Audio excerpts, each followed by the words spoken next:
The campaign of people launching attacks against Teslas and against Tesla drivers as a way to protest Trump, this is growing.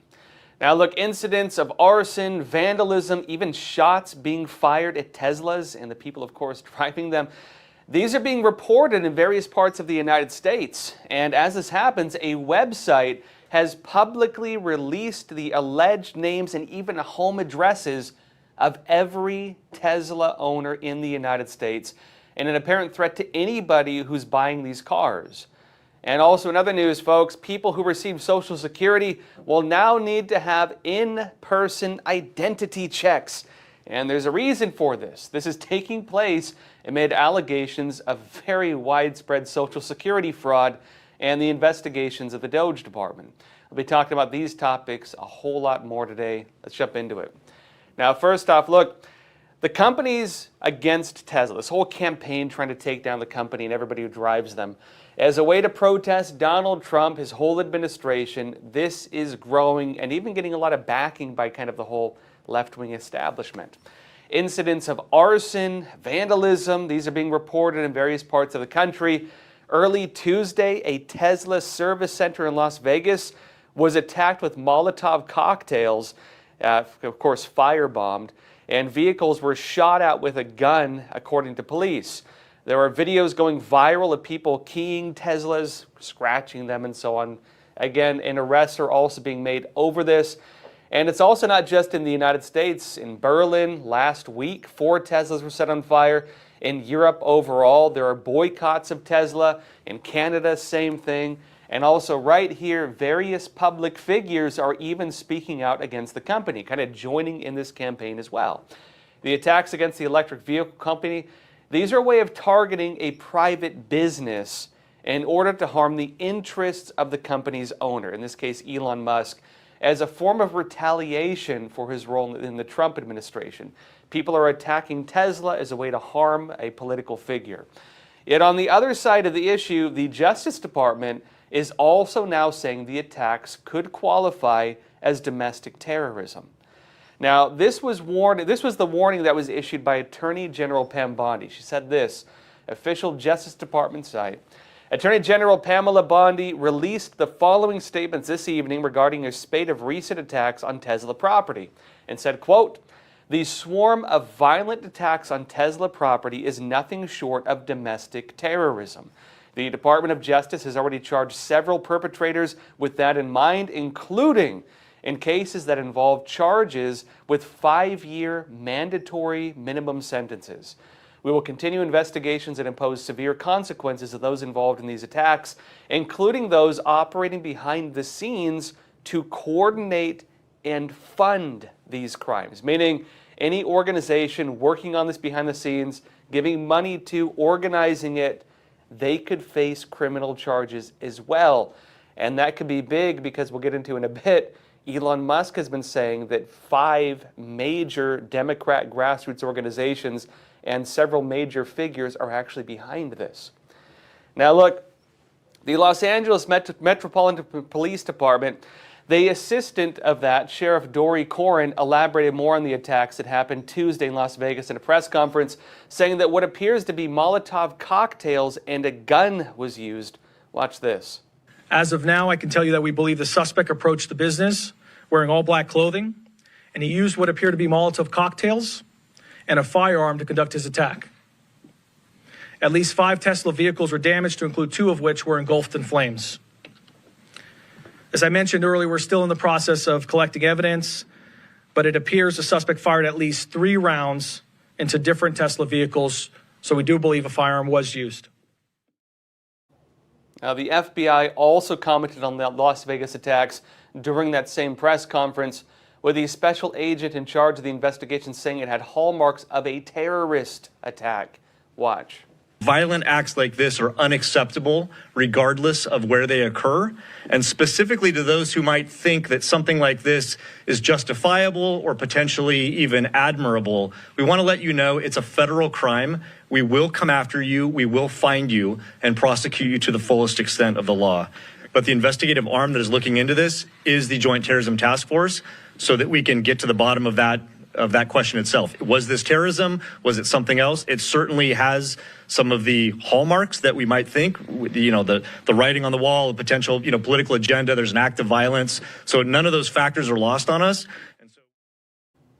Now, President Trump also commented on these attacks during a recent interview on the Ingram Angle on Fox News. Watch this. Do you consider this an act of domestic terrorism? I think so. Why?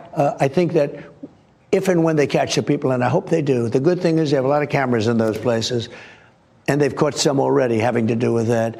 I think that you will find out that they're paid by people that are very highly political on the left.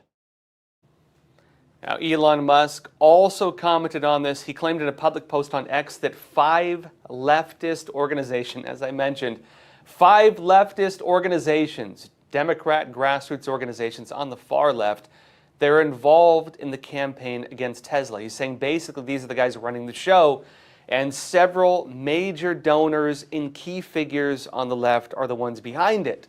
This is his allegation. He has not yet shown the evidence on that, which is where it gets complicated, so we'll see what comes out from it. But on the other side of the aisle, though, there's a big apparent kind of glee over the problems Tesla is now facing. And in Canada, Tesla was removed from the Vancouver International Auto Show, allegedly over concerns for the safety of attendees, exhibitors, and staff, meaning the violence, threats of violence, and so on is actually causing just normal organizations to shut down Tesla, meaning this is having real-world impact because, again, they are terrorized. They are afraid of showing Tesla because they're afraid of retribution, of being attacked. Of course, meaning that terrorism is having an effect. Now, this followed a wave of Tesla takedown protests in several cities in Canada. And in another incident also, a website publicly released the alleged names and home addresses of every Tesla owner in the United States in an apparent threat to anybody who's bought one of the cars. Here's Newsweek on it. It said, a website known as DOGEQUEST, meaning of course Doge as in Elon Musk's government agency, meaning this is a direct attack on that, has allegedly published personal details of Tesla owners across the United States, sparking concerns over privacy and security. The site, which appears in the wake of anti-Elon Musk protests across the country, displays names, addresses, and phone numbers of Tesla owners on an interactive map and uses an image of a Molotov cocktail as its cursor, suggesting, again, it's recommending violence. The website's operators claim they will only remove Tesla owners' information if they provide proof that they have sold their vehicles. And the emergence, it says, of DOGEQUEST, this website, coincides with a series of attacks on Tesla properties, including arson incidents at Tesla service centers and showrooms. And these actions, it says, appear to be part of a broader protest movement against Musk's ties to President Donald Trump. DOGEQUEST, it says, is an anonymous website that claims to empower creative expressions of protest by exposing Tesla owners' personal data. According to 404 Media, the site includes a searchable database of Tesla drivers, along with the locations of Tesla dealerships and charging stations. It also lists the addresses of employees of the Department of Government Efficiency, DOGE, and an agency associated with Musk. And the website, it says, features a section addressing its purpose, stating, quote, if you're on the hunt for a Tesla to unleash your artistic flair with a spray can, just step outside, no map needed. It further claims, quote, at DOGEQUEST we believe in empowering creative expressions of protest that you can execute from the comfort of your own home. Now, look, according to Daily Mail, this DOGEQUEST website also links to a website called the No Trace Project, which says it is a collection of tools to help anarchists and other rebels understand the capabilities of their enemies, undermine surveillance efforts, and ultimately act without getting caught, meaning they're trying to conceal their activities. Now, Elon Musk responded to this website calling it extreme domestic terrorism. Now, whether it's from the protests, the attacks, or something else, it isn't really clear. But we can say for sure right now, Tesla is being impacted as a business. The company's stocks have been taking a hit, and this is being cited as part of a reputation problem that Musk is facing. In other words, it seems the business impacts are due to politics. And politically, there are also some public officials who seem to be very happy about this, at least on the business side. Minnesota Governor Tim Walz, the former running mate of former Vice President Kamala Harris, spoke about the Tesla stocks recently, posting on X, quote, "If you need a little boost during the day, check out Tesla stock," with a video of his Tuesday speech from a Wisconsin town hall titled People versus Musk. Watch. Saying on my phone, I don't know, some of you know this on the iPhone, they've got that little stock app. I added Tesla to it to give me a little boost during the day. 225 and dropping. So, and if you own one, we're not blaming you. You can take dental floss and pull the Tesla thing off, you know, and take out, just telling you. Elon Musk responded to Tim Walz's post on X, and he said, "Sometimes when I need a little boost, I look at the J.D. Vance portrait in the White House and thank the Lord." Meaning, of course, that he's saying that Tim Walz, of course, lost the election against Trump and Tim Walz. Now, in other news, there's an ongoing spree of attacks also against conservative influencers. There's two tiers to this, and these have mainly involved swatting incidents. That's when people call in fake hostage situations or tell the police there's an active shooter going on. The police have to respond to that. They send SWAT teams to people's homes, and the targets are often raided at gunpoint. This can be extremely dangerous given that it involves police responding to calls that would require special weapons. They hold people at gunpoint.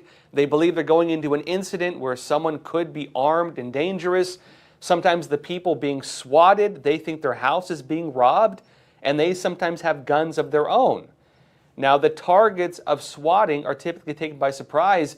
This risks getting someone injured or killed on both sides. And this has become also a new form of protest against Trump, as unknown individuals are calling in these incidents against mainly conservatives. In one of the latest incidents, InfoWars host Owen Schroeder was swatted. And he posted a video of this encounter online. Watch this. Put your hands up. Can I just record this? Drop the phone. All of our cameras are running, brother. All right, I assure you this is a non-starter, gentlemen. The collar of your shirt from the back. Hey, I got top side. You ain't need that front door. Keep your shirt up like that and rotate slowly. You want me to take my shirt? Hands up.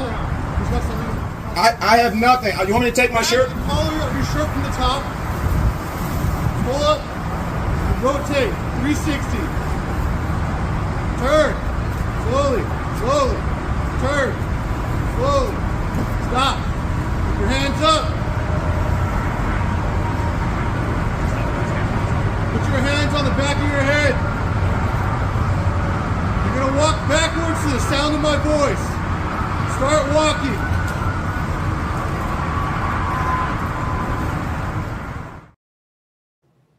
Now, that incident follows another very recent incident in InfoWars.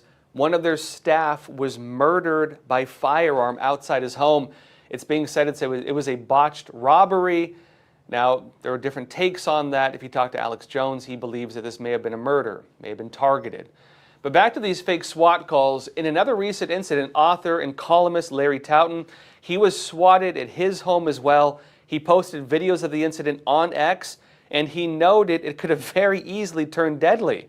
He wrote this: "I was swatted last night, as you can see in these 3 videos. I was in bed, but noticed Ranger, my German Shepherd, was on the prowl, his ears up. I heed his instincts. I then saw a flicker of light in my bedroom door. Ranger went to investigate. I got my gun. I saw the silhouette of a man on my deck with an AR-15, meaning a guy armed with a rifle. Couldn't see who it was. He said, given my recent run-in with USAID and the Egyptian secret police in Cairo, I didn't know what to think. I could hear whispers and saw 2 other men also in body armor, heavily armed. I turned on a light and told them to identify themselves. They did, as you'll see. I kept my weapon. It de-escalated from there. The officers told me they'd received a call from someone claiming to be in my home and hiding while I shot people. There was a fake phone call. In other words, the police responded to that. He said these were good guys, just doing their jobs. I doubt any voted for Biden or Kamala. They had approached the house without sirens, in silence. This might have been a bloodbath, but for restraint on both sides. This was an attempt to get me and my wife killed. It ended in smiles, handshakes. Now, these are just a couple examples of many taking place right now. It seems, again, this is being used as a form of protest against Trump, where people are calling in swatting incidents like this against figures, journalist personalities they don't like. Now, FBI Director Kash Patel has also responded to these incidents. He wrote on X, quote, "I want to address the alarming rise in swatting incidents targeting media figures. The FBI is aware of this dangerous trend, and my team and I are already taking action to investigate and hold those responsible accountable." He said this isn't about politics. Weaponizing law enforcement against any American is not only morally reprehensible, but also endangers lives, including those of our officers. That will not be tolerated. And he adds, "We are fully committed to working with local law enforcement to crack down on these crimes. More updates to come." Also, the FCC chair responded to this, and he said that they're going to be allowing police to be able to access communications to figure out the locations of the individuals making these swatting phone calls. Now, folks, on another topic, the long-awaited files on the JFK assassination have now been released publicly. I want to give my take on it. Personally, it seems they're about as significant as the initial release of the Epstein files, meaning there's not much new. Of the documents that got most of the attention online, including the ones saying, might have Oswald ties, of course, maybe to Russia, the KGB, suggestions that there were people saying the CIA was involved. A lot of these documents were already actually public. People are just kind of rereading old ones. Many of these are claims that have already been investigated. They didn't really turn up too much, but people are kind of digging them out again. Now, they've gotten new attention from the release. There's not a lot that's technically new, but people are just rereading all of them is what's happening. And now, look, it turns out that we may have just not gotten all the files as well, and this is raising some more questions over, well, what have we not gotten?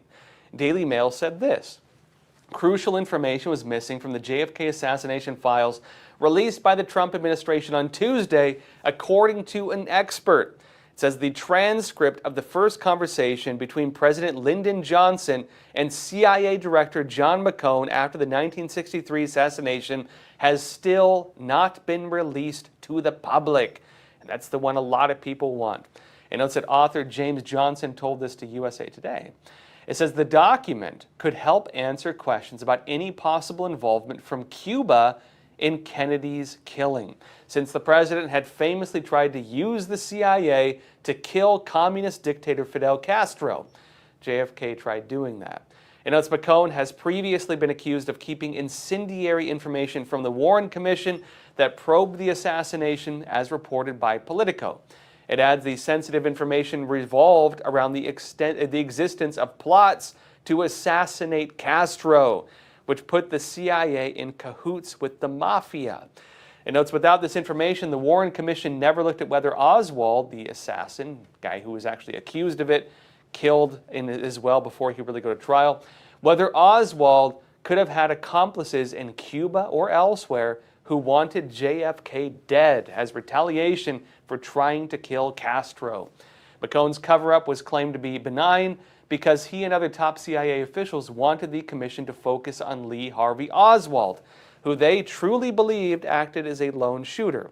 More than 63,000 pages of records related to the 1963 assassination of President Kennedy were released Tuesday, following an order by President Donald Trump, many without redactions, that had confounded historians for years and helped fuel conspiracy theories. Now, some of that was already known as well.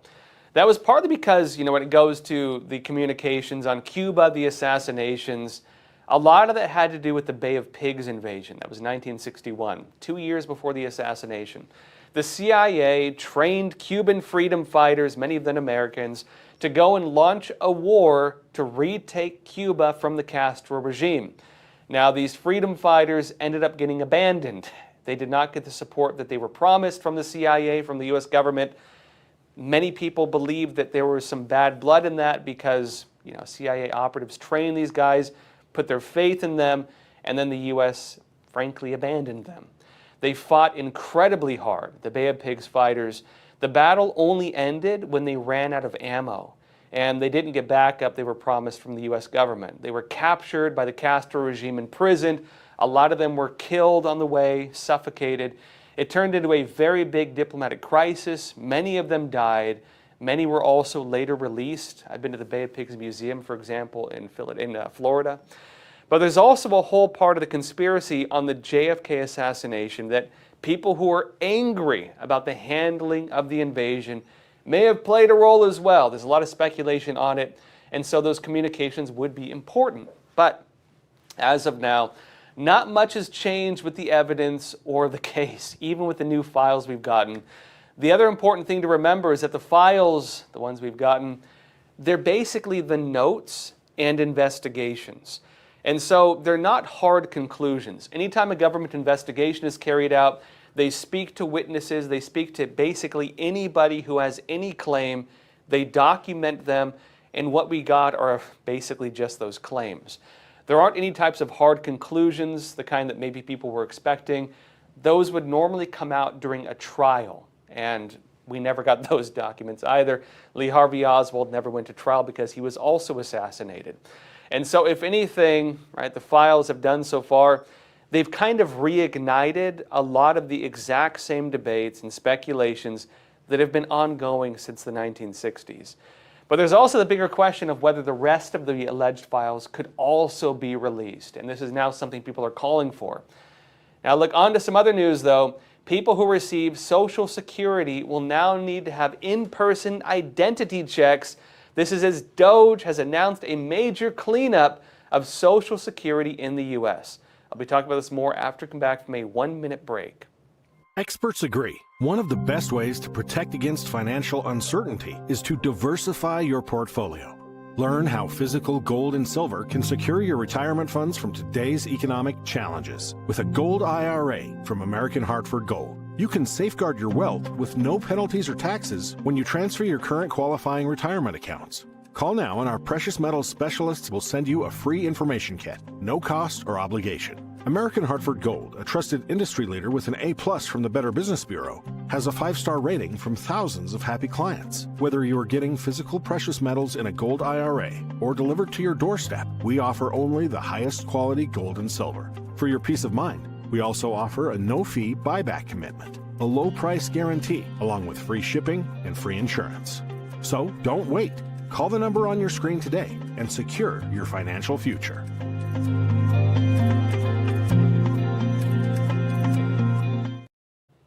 Welcome back. People now who apply for Social Security will have to do in-person checks. Now, this is taking place amid allegations of widespread Social Security fraud and the investigations of the DOGE department overturning a lot of this.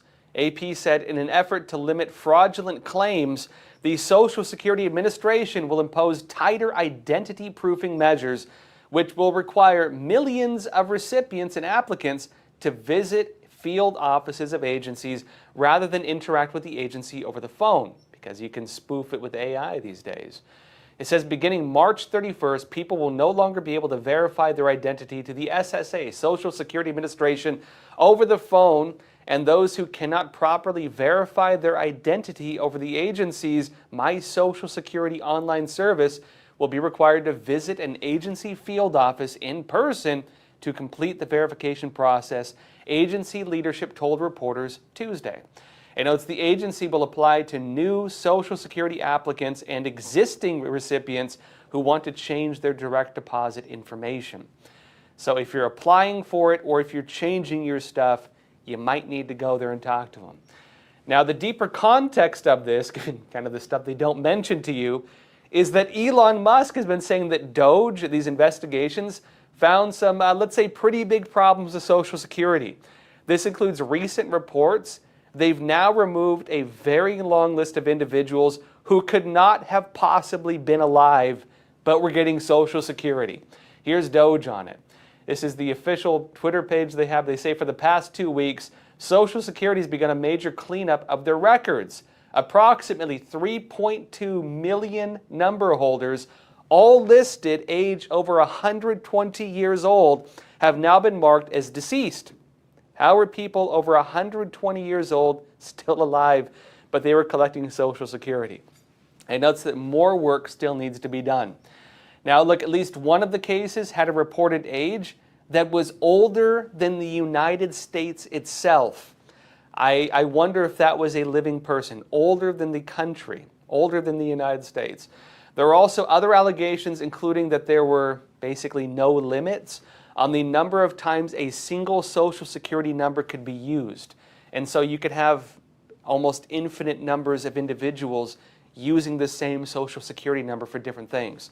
It would have been possible for many people to use that. That's become a bigger focus because illegal immigrants often steal Social Security numbers, commit identity theft in order to work in the United States. The way that functions effectively is if they want to get construction jobs or other jobs in the U.S., they have to steal somebody's Social Security number. And there are entire businesses set up that sell them stolen Social Security numbers. And that is concern, of course, because of fraud. Now, Elon Musk posted a chart on X also showing just the age numbers. He said this, quote, "According to the Social Security database, these are the numbers of people in each age bucket with the death field set to false. Maybe Twilight is real and there are a lot of vampires collecting Social Security." And it's pretty crazy.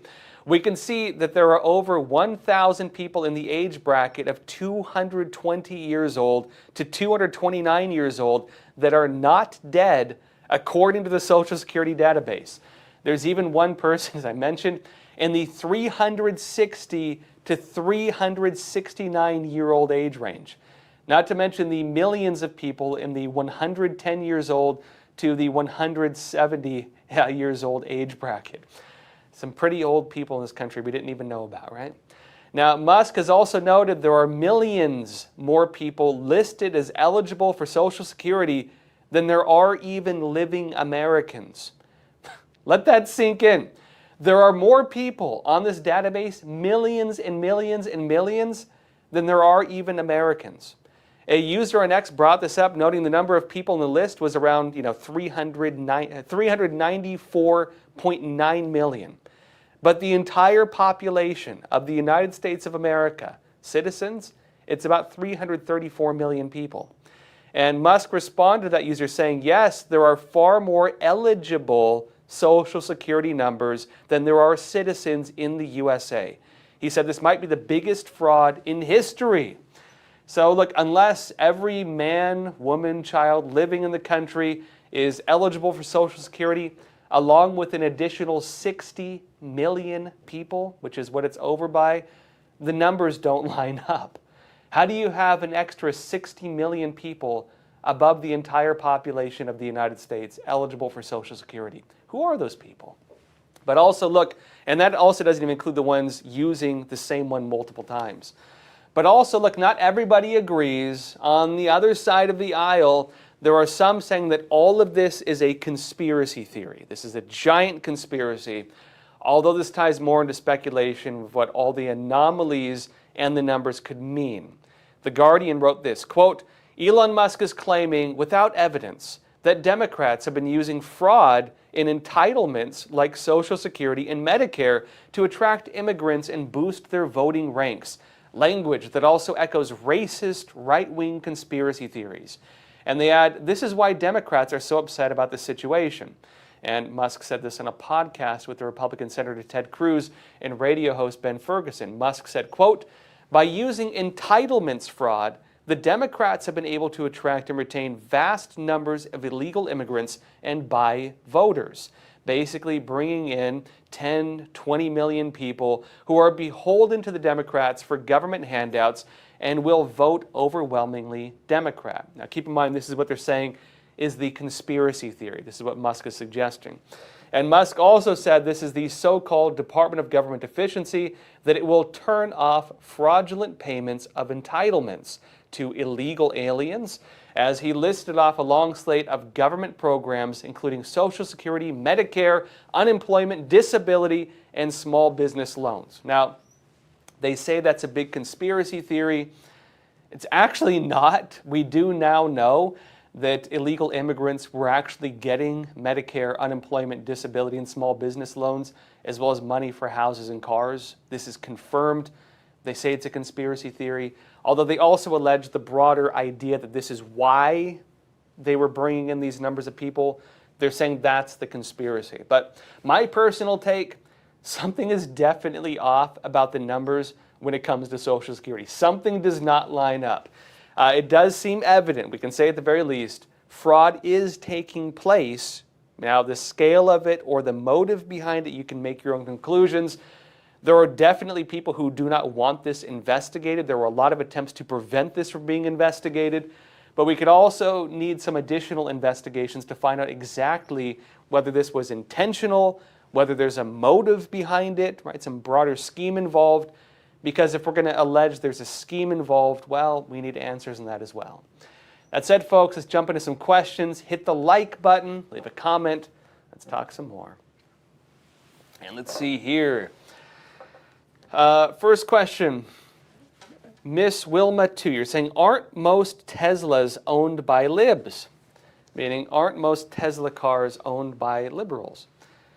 I don't know. I don't know if there's like a, maybe you actually probably could check, thanks to this new website that's showing the names and addresses of every Tesla owner. You actually can check people's political registrations. But I can tell you this, of all the conservatives I know one who owns a Tesla. And that one person used to work at Tesla. And that's the only reason he owns one. He also owns a hot rod, and he drives the hot rod more than the Tesla. Just making that clear, right? And so I don't really know a lot of conservatives who are interested in buying or driving electric vehicles. And that's kind of the bigger picture with it.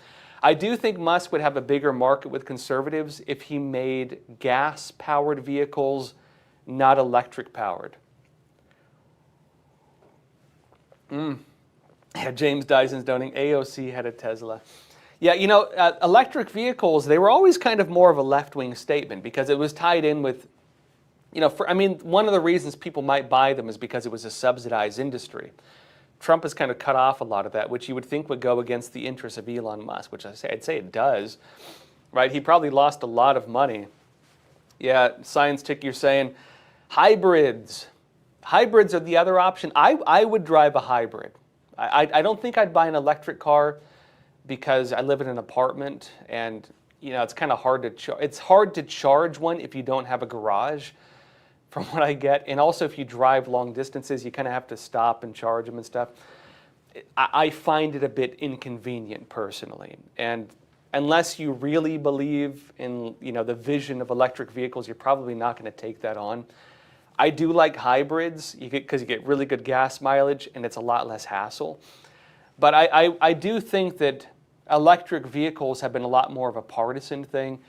And I do think that's also one of the big ironies with Tesla cars is it used to be that people buying them were like the, global warming activists and stuff. It was those types. And a lot of conservatives actually were critical of them. And so I do really wonder if the people having their cars vandalized or are fearing for their safety now. I really wonder if these are like global warming activists or people who just, wanted to buy a nice new car for their families and thought electric cars were the future. I would imagine they're at the very least middle of the road, probably Democrats. But again, I don't really know many conservatives who ever bought one or want one for that matter. Maybe I really do think, though, this might force Musk to change his market. This is a whole other side of it. I do think this could force Musk to change his market because Teslas now have become a political statement. His market is going to be conservatives. I don't think there's a way for him to get out of that reality. And I do think that if he wants to up production of Tesla vehicles, they're saying they want to double production because they're focusing now on domestic production of cars.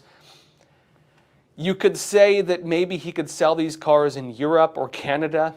They don't like Trump either. And I don't think he's going to have a lot of a market there, especially because we don't really have the ability to charge Germans with terrorism. I don't think we do. I think if he's going to have a market, he's going to have to make cars marketed for conservatives. That means, like, I don't know, maybe he'll make a muscle car.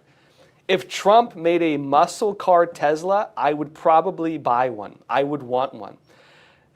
Like if he made maybe you call it the Doge instead of the Dodge. You know, instead of like the Dodge Charger, you'd have the Doge Charger. Imagine that, folks. Let your imaginations go on that. How many people do you think would buy that? Or if you made like a hot rod or something, bring back the cool, like, you know, 80s or like 70s cars. He would own the market. You know, maybe that's the future. Equipped with, like, you know, 360 surveillance, so you can videotape and report people if they vandalize your Doge Charger. Imagine that. I think he would have a huge market for that. Massive market for that. Oh, Michael Kolovsky saying the Tesla S is a muscle car. Is it technically a muscle car? I didn't know that. Yeah, James. Let me get Musk on the phone. Hold on a sec. Yeah, I don't know why he's not thinking about it. Be Wise Love, you're saying the Bronco is rad. I really like Broncos too. Yeah. All right. Next question. Ashley from California, you're saying, on the surface, it doesn't make sense to attack people's personal property, but could it be to decrease the stock and sales, as well as make it near impossible to insure a Tesla? I mean, possibly, even if that's not the intent, that is the effect of what they're doing. And, you know, again, what you're going to be watching is several individuals being investigated. And frankly, I think this is a massive miscalculation by the people who may be involved in this. Because look, I mean, I know people get all funny about this stuff because it does get to like partisan politics, maybe not a lot of you.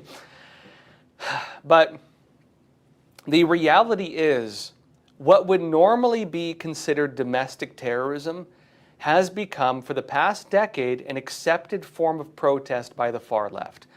And because it is effectively the grassroots of the left overall, you have a lot of even just normal left-wing figures who relatively support it. You've had government representatives holding up the Antifa handbook. You have a lot of them who are big fans of Saul Alinsky, Rules for Radicals. Basically, a lot of the grassroots of the Democrats, it's like Democratic Socialists of America. It's all these resist organizations. It's actual communist organizations, just direct communist organizations. A lot of the major organizers behind the pro-Gaza protests, they're funded, paid for, organized by a lot of these same groups. A lot of the BLM protests, even though you did have a lot of grassroots support for it, the main body of it, the real violent ones, it was communist groups, it was radical groups, it was activist groups. And the big picture of this is the money behind those groups are major Democrat and left-wing organizations. You're talking like the Tides Foundation, you're talking about the Soros Foundation. I'm not saying that they were involved in like the Tesla attacks, although that is one of the arguments. But I'm just saying the tier of money is tied in with that. And so, you know, there are a couple parts removed. You'll have a big donor, they'll give money to one organization, they'll give money to another organization, they'll give money to another organization, and that organization is going to be the violent one. And then all these groups tend to kind of, you know, even the activist on the ground, sometimes even violent activities, serve a broader political interest for the entire organizational structure. And so that's kind of the way this stuff has worked. And you have a lot of public figures who kind of support it. You have a lot of Republicans who you would say become reactionary, which if you understand like communist revolution and stuff, they want to have what they call reactionaries. That's basically when, imagine you have a communist group and they go and just murder a bunch of people, or they go and picket something. And then from the other side, you have people who are kind of extreme and they match violence with violence. It's like eye for an eye type stuff. And so while you have like one extreme come out and launch an attack, you have an extreme on the other side come out and do the exact same thing. And the effect of that is this side it doesn't look like one side is more extreme than the other. You have more of a grassroots extreme on this side, not backed by a broader system, but this side then uses this to justify its actions, which is what you saw with a lot of the BLM stuff. You know, they were saying racism is on the rise in America, the alt-right is spreading, because they were using the reactionaries to justify their extremism, right? They triggered a reaction and then used the reaction to justify their activities. And that then allowed them to pour more money into these activities. That allowed them to create, you know, anti-radicalism operations, which effectively worked as like political brainwashing things. That's where you had the DEI stuff come in, the ESG stuff come in. They were able to create bodies within different government agencies, educating the government, firing people who didn't agree with them, all throughout the system. That affected businesses, it affected media, it affected censorship online. And again, it was because they used the reactionaries as a way to push for and justify that. Now, if you understand the way this type of radicalism works, it sounds like satanic, but hear me out. It's an above and below strategy, right? You have an above part and you have a below part. And the real groups, they'll fund both of these. So you'll have a big figure, right? They'll fund the organizations that pay for the activists. They'll run the organizations, they'll train the activists. These are your color revolution types, right? These are the groups that are going to run the revolution. They're the violent activists, they're the people protesting, picketing. You want to have various tiers of them. You'll have some that are peaceful, you'll have some that are violent. And you have them all work together. The purpose of this is to rile up the population and to incite a reaction. There's also middle tier ones, right? So typically, for example, these groups, they'll want to control the activists, they'll want to control the media, and they'll want to control some politicians. And so the way this works is this. These people, they create an incident, the media responds to it. The media is funded by the same people, by the same groups, right? And so they create a feedback loop. The media reacts to it, they report on it in line with the narrative that this person wants. And then what happens is this. The media then has the effect of getting a reaction from the politician, the one paid for by the same individual. Campaign backing, same individual, same group. And so the politician responds to the media. That causes backing for the grassroots. The grassroots feeds on that. They launch a broader campaign. The violent ones maybe cool down. The reactionaries launch their attacks not just against the violent ones, but against the entire system. This is then used to justify an expansion of this entire reactionary type system that they've incited in the first place. Then you have calls saying there's radicalism, there's problems, we need policy, right? We need policy. We need to change the way we're doing things because there's chaos on American streets. The media feeds off it. They create more incidents. The media feeds off it, talks about radicalism, violence, problems, and they say it's all the fault of these evil people. The reactionaries, they incite it, right? They use them. And it's through this system that they begin creating new policies, new social changes, new laws, which effectively change the entire political system. I mentioned color revolution. This is what a color revolution looks like. This is the way color revolutions work. And sometimes a color revolution can be an actual revolution where you just forcefully overtake or replace an existing government. A color revolution can also be democratic socialist, meaning you institute the new system through democracy. You change the way people vote using an information campaign, right? And so, the problem you've had in the US is You can believe the extent to which there's been collaboration and how broad that is. But it is without a doubt there are major financial figures who've been doing this. And, you know, on the other side of the aisle, Democrats are now saying that Elon Musk is kind of Trump's version of this, you know, which is why they don't like him. But, you know, on the other side, they've been doing this for they've been doing it at least with Trump for well over a decade. But this actually goes back a lot further. You could trace this even back to the late 1800s when they had the anarchist riots and, you know, socialist movements in the United States. Yeah, wild stuff, right, folks? All right, another question here. Seymour Butts, you're saying, isn't it funny how quickly Trump went from a star to a crook, and how Musk is going from a hero to a threat to democracy? Same MO, modus operandi. Yeah, and it's just media campaigns. It's hate campaigns. Look, plot twist. All right, plot twist, folks. You ready for this? What political party did Donald Trump used to be registered as? Right? Here's your Jeopardy question. What political party was Trump formerly registered with? Who were his friends? What political party were they with? Ding, ding. Trump was a Democrat. He was a Democrat. All right, another question. Where did Elon Musk used to stand on the political spectrum? Big question here, right? All right, which side was he on, folks?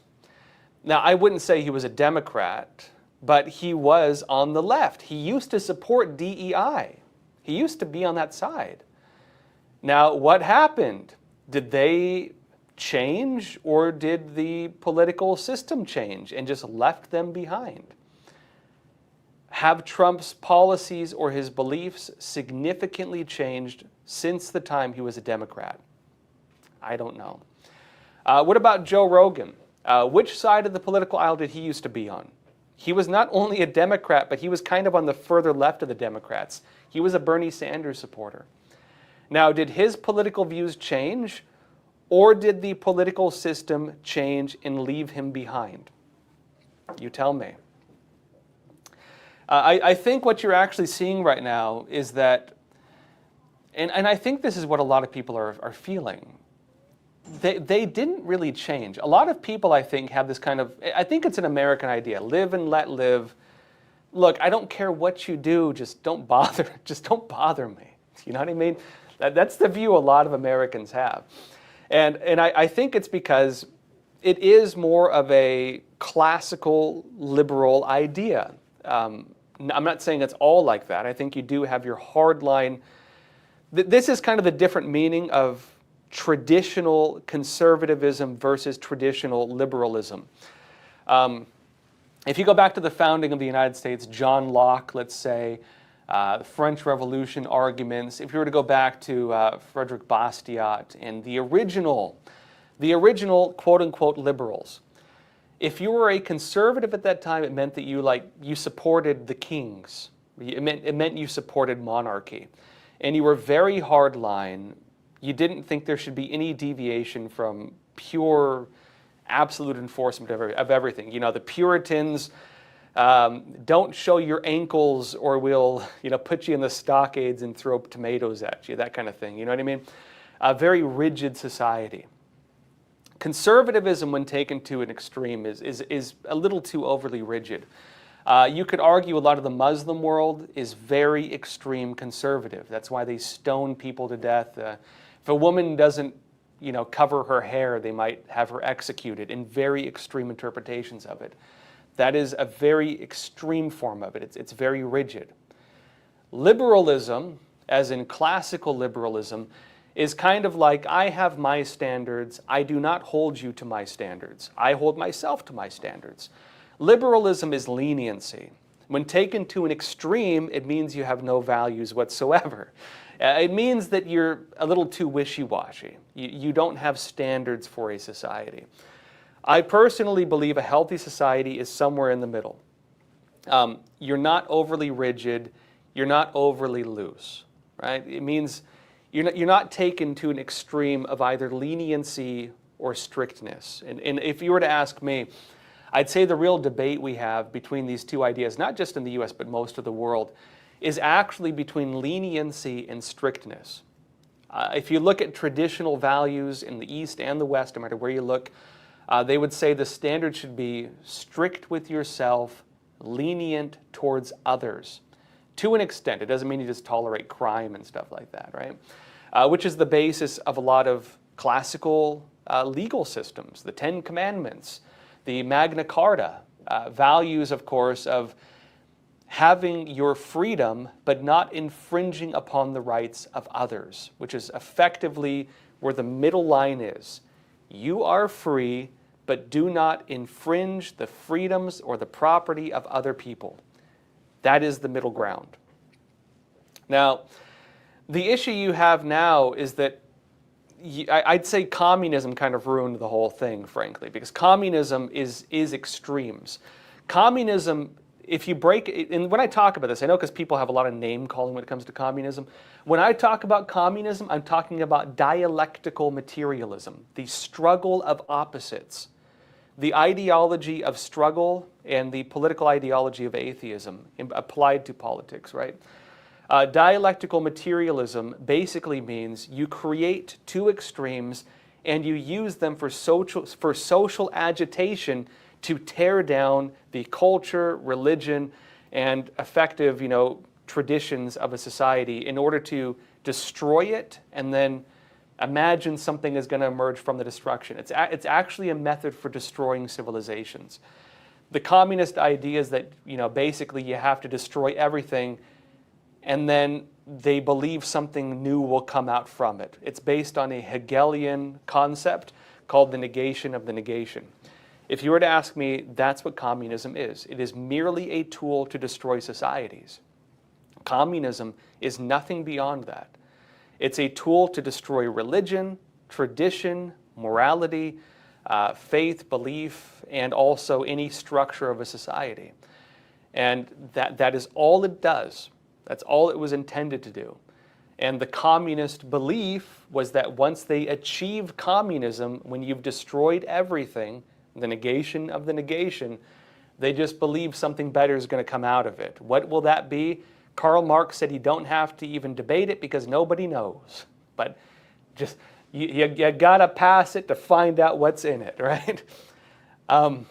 That's kind of, it's a religion. That's like, it used to be regarded as a religion. That's what their religion is. It's a political religion, a very satanic political religion that necessitates the destruction of everything else.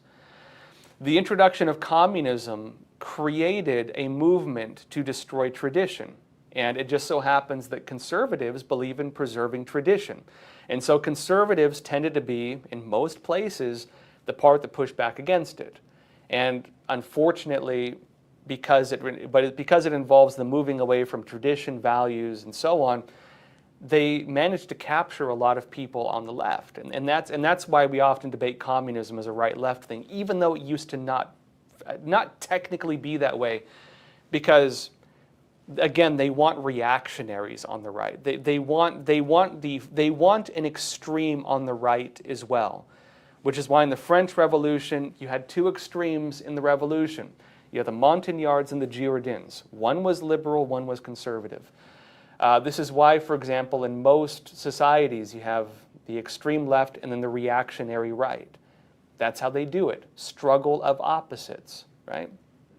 The policy of the idea of manufacturing social struggle. But on that point now, I think what you're seeing is that the right is mostly rejecting communism. And I believe even Musk and Trump, they've rejected even a lot of the alt-right. A lot of the reactionaries on the right, they don't seem to really support that either.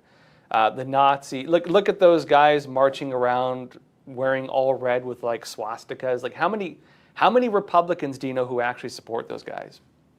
I don't know a single one.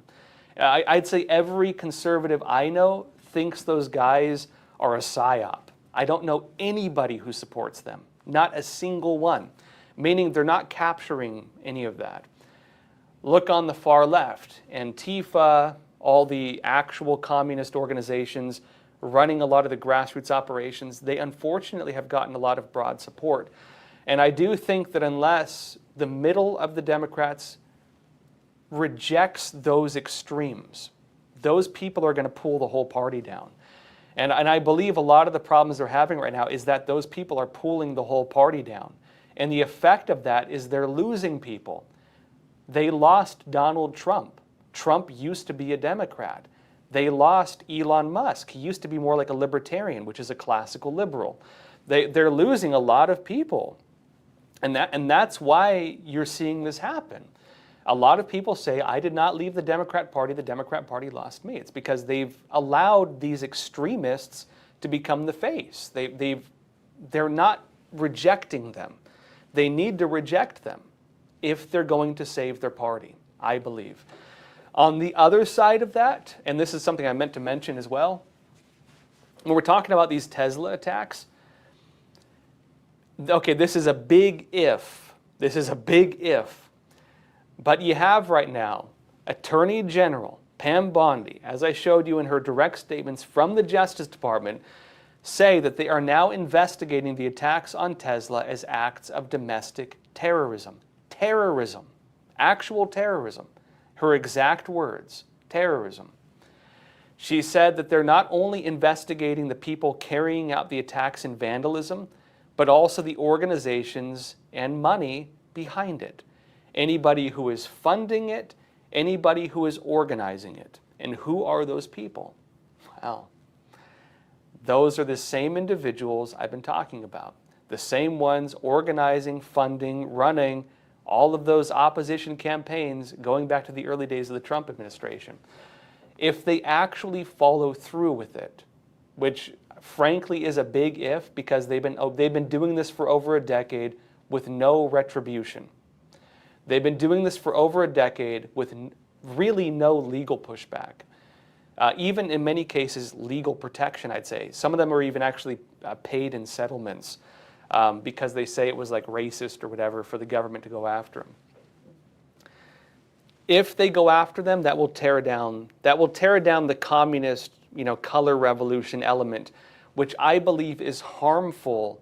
Not just for the country, but I believe the Democrats, it's harmful to them. I think those people are damaging their reputation. I really think that if those get torn down, it will probably save the Democrat Party. And I do think a lot of middle of the road Democrats are not that extreme. I don't think they agree with a lot of those people. Maybe they do to an extent, but only to the extent that they, want to see some pushback to Trump and pushback to the Republicans, but not that extreme, I'd say. And we'll see if it actually happens, folks. We'll see if it happens because they are saying it is going to happen. But frankly, we haven't seen anything yet, right? Kenneth Harris, you're saying maybe the difference gives us a clue how many illegals, you're talking about Social Security, how many illegals there actually are inside the country. The true population in total might be close to 400 million. That's a good point. The discrepancy in Social Security numbers, the number of eligible people for Social Security versus the number of American citizens still living is about 60 million.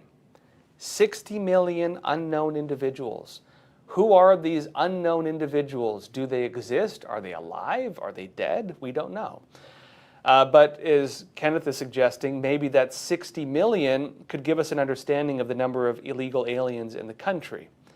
Not saying every illegal alien would have, gotten a Social Security number, but there are many who steal them, there are many who falsify them, and it does seem to be there are systems in place to grant them, Medicare, Medicaid, actually Social Security benefits and other things, suggesting that maybe there are some like that. Many of them we could assume are people who are being wiped from the books because they're dead. They're over 120 years old. They're being removed. That the numbers of those would not match the discrepancy in overall numbers. Now, that is a real possibility if you understand the estimates of the number of illegal aliens. Prior to Biden, the estimate was around 11 million illegal immigrants in the United States. Under Biden alone, one of the early numbers we got was about 7 million entered the country. Some estimate the number could have gone to 11 million or 12 million or even more than that, given the fact that they were facilitating about 5,000 people a day towards the end of it. Other estimates say, so that would put us at about 20 million on a very low estimate. Some suggest the number of illegal immigrants is probably upwards of 30 or 40 million. And so if you understand the discrepancy in Social Security, 60 million is the discrepancy, roughly. Well, you know, 30 million is not 60 million, but it would explain a good chunk of it, actually. We'll see, hopefully. You know, maybe we'll get answers on that, but we'll see. Yeah. Thena Leones, you're saying, Josh, it's also Medicare IDs being stolen. I work in an office that 3 patients so far have had their Medicare IDs compromised and had to get new Medicare IDs. Yeah, actually, Medicare fraud is becoming huge too. I didn't show the information in this episode, but I did show it in a previous episode. Elon Musk is alleging they've uncovered massive Medicare fraud. I believe the number he had was around, I want to say like 1.7 trillion. It was around that. It was massive. I mean, which would almost be the discrepancy of debt, like the amount of money we go into debt as a country every year. If it turns out that much money is being stolen from us, that we should not have even gone into debt in the first place, and that the money we're overspending is actually just being stolen, you know, that would be massive. Musk would really need to prove that, though. He would really need to prove that. But they have estimated, even on a very conservative estimate, that the fraud could be in the hundreds of billions, which is even a lot of more middle-of-the-road people suggest that hundreds of billions would be a fairly conservative estimate. And that also has real-world implications. You know, if you're somebody and you're on Medicare or Medicaid, or you're just a normal person, and your identity gets stolen or your benefits get stolen, you know, that really affects you. And the idea that not a lot has been done to stop that kind of abuse of the American people, like, it's kind of shocking, actually. You know, we will see what comes out from these investigations. I don't want to jump to like hard conclusions on where that's all heading right now, but I do think that there are very strong investigations currently underway to get answers on it. And frankly, I would say that Musk and Trump need to conduct investigations like that, because they're going to need to justify why these operations are necessary, especially when it comes to the legal cases and the pushback they're getting. They're going to have to show the evidence and probably take it to court eventually to demonstrate to the American people why this is necessary, and also to back up the initial claims they've had of massive fraud. So we probably will see a lot of this go to court. We probably will see, hopefully, the evidence of this come out. But again, we will talk about that when we get there. All right, folks, that said, I will see you tomorrow, Friday, right? 10:30 a.m. Eastern Time. Join me again tomorrow. Please like this video, share this video, tell a friend or family member about Crossroads. It helps us a lot. And that said, folks, thank you for being here. That said, as always, please take care of yourselves, stay informed, and stay free. Thank you.